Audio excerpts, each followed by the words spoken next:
بسم اللہ الرحمن الرحیم۔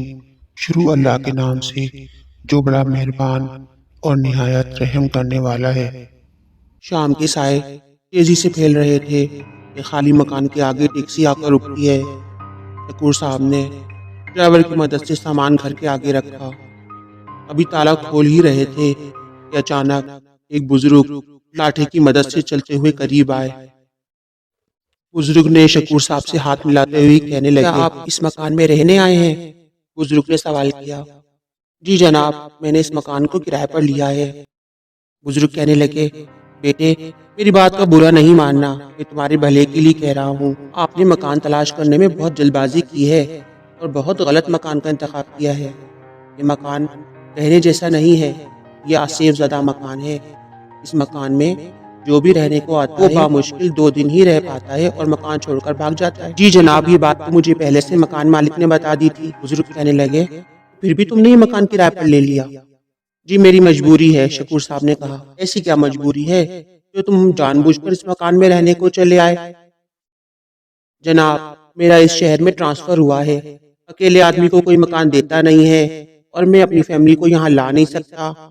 چند ماہ بعد تو میرا ویسے بھی دوبارہ ٹرانسفر ہو جائے گا اور میں اپنے شہر واپس چلا جاؤں گا۔ بزرگ کہنے لگے، اللہ کرے تم اس مکان میں رہ جاؤ، ورنہ مجھے نہیں لگتا کہ تم 2 دن سے زیادہ یہاں رہ پاؤ گے۔ تم کوشش کرتے رہنا، شاید کوئی سستا کرائے کا مکان مل جائے۔ ویسے سچی بات پوچھیں جناب، میرا دل نہیں چاہ رہا کہ اتنا اچھا مکان چھوڑ کر کسی اور مکان میں جاؤں۔ کوشش کروں گا، اگر یہ واقعی آصف زدہ مکان ہے تو آصف مجھے قبول کر لے۔ بڑے میاں یہ جملہ سن کر حیرت سے شکور صاحب کی شکل دیکھنے لگے اور پھر کچھ سوچتے ہوئے آگے بڑھ گئے۔ شکور صاحب نے جو مکان کرائے پر لیا تھا، گھر کے سامنے والی چھت پر 2 لڑکے شاہد اور رضوان اس وقت پتنگ اڑا رہے تھے۔ دونوں کی عادت تھی کہ وہ اپنے علاقے میں اور محلے میں ہونے والی ہر خبر پر نظر رکھتے۔ محلے میں کوئی بھی واقعہ ہو جائے وہ اس کو بڑھا چڑھا کر دوسروں کو سنایا کرتے اور ہر ایک کی ٹو میں لگے رہتے۔ شکور صاحب نے جو مکان لیا تھا، اس کا صحن شاہد کے گھر کی چھت سے صاف دکھائی دیتا تھا۔ اس سے پہلے بھی جو کرایہ دار آئے تھے وہ اس کی فیملی کو پریشان دیکھ کر خوب ہنستے، کہکے لگاتے اور ہنس ہنس کے لوٹ پوٹ ہو جاتے۔ جب بھی کوئی کرایہ دار اس مکان میں آتا، ان دونوں لڑکوں کو تو اچھی خاصی تفریح میسر آ جاتی۔ اور اب تو بڑے عرصے کے بعد کوئی کرایہ دار اس مکان میں آیا تھا۔ شکور صاحب نے جو مکان کرایہ پر لیا تھا، یہ مکان آصف کے حوالے سے مشہور تھا اور اس مکان کا مالک تو خود بھی کرایہ دار کو پہلے ہی بتا دیتا۔ اس کے باوجود بھی لوگ ضد کرتے مکان میں رہنے کی، تو مجبوراً مکان مالک کو یہ مکان کرایہ پر دینا پڑتا۔ شاہد اور رضوان کئی دنوں سے پریشان تھے کہ 2 دن 3 دن اور پھر کئی دن گزر گئے، شکور صاحب تو گھر سے جانے کا نام ہی نہیں لے رہے تھے اور نہ گھر میں کوئی ڈرا دینے والے واقعات نظر آتے۔ وہ تو بڑے پرسکون رہ رہے تھے۔ اب تو رضوان اور شاہد کو تو بہت زیادہ تجسس ہو گیا کہ وہ اس راز سے پردہ اٹھائیں کہ عبد الشکور صاحب نے آتے ہی ایسا کون سا عمل کیا ہے کہ آصف ان کو کچھ کہہ ہی نہیں رہا۔ شام کے وقت تو وہ بڑے ٹھاٹ سے میز کرسی بچھا کر اپنے صحن میں چائے پیتے ہیں۔ شکور صاحب تو 5 وقت کی نماز کے پابند تھے۔ ہر شخص شکور صاحب کو دیکھ کر حیرت زدہ رہ جاتا، لیکن کسی کی ہمت نہ ہوتی کہ ان سے بات کر لے کسی کی چیز کے بارے میں یا پھر ان کے مکان کے بارے میں پوچھے۔ اب تو محلے والے بھی انہیں اس گھر میں رہنے والے آصف کا ساتھ ہی سمجھنا شروع ہو گئے تھے۔ ان سے بات چیت کرنے کی کسی کی ہمت نہ تھی۔ ایک دن عصر کی نماز پڑھ کر شکور صاحب اپنے گھر جا رہے تھے کہ محلے میں ہی ایک گھر کے باہر کافی ساری خواتین کا ہجوم دیکھ کر رک گئے اور پوچھنے لگے لوگوں سے کہ بھائی خیریت ہے؟ ایک شخص نے شکور صاحب سے کہا، خیریت کہاں جناب، اس بیچاری عورت کی زندگی تو اس کے میاں نے اجیرن کر دی ہے۔ ایسا نکھٹو شوہر اس بیچاری عورت کو ملا ہے کہ کوئی بھی کام نہیں کرتا۔ بیچاری کلثوم محنت مزدوری کر کے گھر چلاتی ہے، لوگوں کے کپڑے سلائی کرتی ہے اور میاں آتا ہے اور ساری رقم لے کر چلا جاتا ہے، ساری رقم جوئے اور شراب میں لٹا دیتا ہے، اور جب میاں کو رقم نہیں ملتی تو بیوی کو مار پیٹ کرتا ہے۔ شکور صاحب کچھ دیر سوچنے کے بعد بولے، آپ نے یہ بات مجھے پہلے کیوں نہیں بتائی؟ تو تم کیا کر لو گے جناب؟ اس کے ماں باپ اس کو درست نہ کر سکے تو آپ کیا کر سکتے ہیں؟ شکور صاحب نے کہا، میں اس کے ساتھ وہ سلوک کروں گا کہ یہ ایک ہی دن میں تیر کی طرح سیدھا ہو جائے گا۔ آپ یہ بتائیں کہ اس کا شوہر ہے کہاں؟ ابھی ابھی وہ بیچاری کو مار پیٹ کر گیا ہے اور کہہ کر گیا ہے کہ رات 10 بجے تک اگر اس کو پیسے نہ ملے تو اس کی خیر نہیں۔ شکور صاحب نے کہا، رات 10 بجے دیکھنا کہ میں کیسا تماشا کرتا ہوں اس کا، کہ وہ اپنی بیوی پر ہاتھ اٹھانا ہی بھول جائے گا اور محنت مزدوری کر کے اپنا گھر کا خرچہ بھی اٹھائے گا۔ شکور صاحب مسکراتے ہوئے وہاں سے چلے گئے۔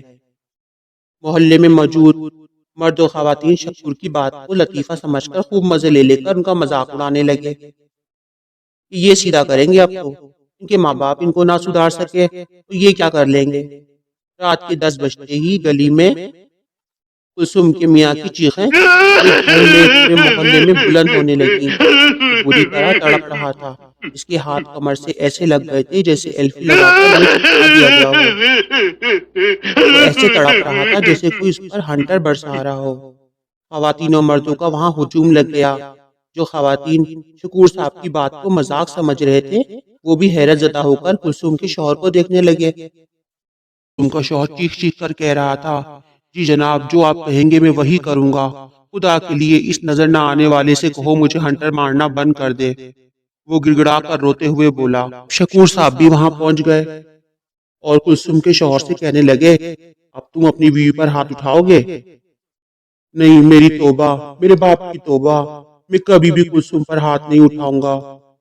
کلثوم کے شوہر نے کہا، شرافت سے روزی کما کر لاؤں گا اور کلثوم سے پیسے بھی نہیں چھینوں گا اور ساری محنت مزدوری کی رقم کلثوم کے ہاتھ پر رکھوں گا۔ شکور صاحب غصے سے بولے، اور کلثوم کا خیال رکھو گے؟ جی جناب، کلثوم کا پورا خیال رکھوں گا اور اب اسے کوئی تکلیف بھی نہیں دوں گا۔ شکور صاحب نے حکم دیا، تم ایسا کرو کہ زمین پر ناک رگڑنا شروع کرو اور ناک رگڑ کر اپنی بیوی سے معافی مانگو۔ کلثوم کے شوہر نے فوراً سے زمین پر اپنی ناک رگڑی اور بیوی سے معافی مانگی، تب کہیں جا کر اس کی تکلیف دہ عذاب سے جان چھوٹی۔ اور اس دن کے بعد سے کلثوم کا شوہر بالکل ہی بدل گیا۔ جوا کھیلنا، شراب پینا، محنت مزدوری کرنے لگا اور ہر طرح سے کلثوم کا خیال رکھنے لگا۔ شکور صاحب کا یہ واقعہ تو پورے محلے میں مشہور ہو گیا، ہر شخص کی زبان پر یہی واقعہ تھا۔ رضوان و شاہد بھی حیران تھے۔ اس واقعے نے انہیں مجبور کر دیا وہ کسی طرح شکور صاحب سے دوستی کر کے یہ راز معلوم کرے کہ ان کے پاس ایسا کون سا علم ہے جس کی بدولت انہوں نے آصف کو اپنے قابو میں کر لیا اور کلثوم کے بگڑے ہوئے شوہر کو پلک جھپکتے سدھار دیا۔ کیونکہ چھپ کر جاسوسی کرنے سے تو انہیں کچھ بھی معلومات نہ ملی تھی، اب دوستی کر کے ہی معلومات مل سکتی تھی، اور اس طرح وہ یہ معلومات پورے محلے والوں کو بتا کر انہیں حیرت میں مبتلا کر سکتے تھے۔ دوستی کرنے کی خاطر دونوں لڑکوں کو نماز پڑھنے مسجد بھی جانا پڑا۔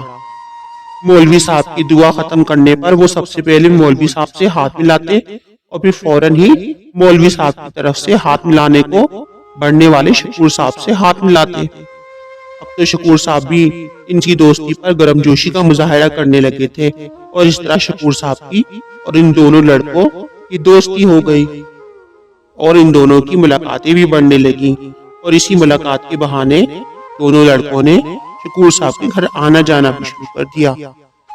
شکور صاحب دونوں کو بڑے اچھے اچھے کھانے کھلاتے، کھانوں کا ذائقہ ایسا ہوتا کہ وہ اپنی انگلیاں چاٹتے رہ جاتے۔ شام میں مزیدار دودھ پتی، چائے اور بسکٹوں سے تواضع کرتے۔ جس مقصد کے تحت انہوں نے شکور صاحب سے دوستی کی تھی وہ تو ابھی تک حل ہی نہیں ہوا۔ دونوں لڑکے شکور صاحب سے بڑے کریت کریت کے سوال کرتے، لیکن شکور صاحب بھی بڑی صفائی سے ان سوالات کے جوابات گول کر جاتے۔ وہ دونوں بھی ڈھیر تھے، انہوں نے دل میں تہیہ کر لیا تھا کہ وہ ضرور یہ راز جان کر رہیں گے۔